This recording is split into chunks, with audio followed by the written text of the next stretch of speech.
সুপ্রিয় দর্শক, চলে এলাম নতুন আরেকটি ভিডিও নিয়ে। এখন আমি মিশরীয় আমার ফার্মি মুরগি যেগুলো আছে ওগুলোকে আমি এখন খাবার দিব। দেখুন,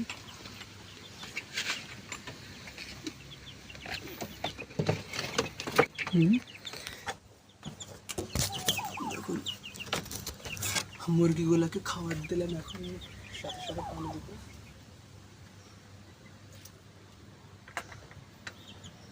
পানিটা একটু আমি দূর করে দেবো যাতে ওদের যে ভিজে না যায়, ওরা তো শুকনো জায়গায় থাকবে, যখন তারা এদিকে আসবে তখন পানি খাবে। বাট ওই দিকটা যাতে আমার শুকনো থাকে, এই জন্য পানিটা আমি এদিকে দিলাম। দেখুন, একটা মাস্ট কথা হচ্ছে গিয়ে যে লিটার যেটা, ওইটা হচ্ছে কি মুরগি সুস্থ রাখতে হলে প্রথমে আপনাকে লিটারটা বিশুদ্ধ রাখতে হবে, পানিটা বিশুদ্ধ পানি খাওয়াতে হবে এবং পরিষ্কার পরিচ্ছন্ন থাকতে হবে।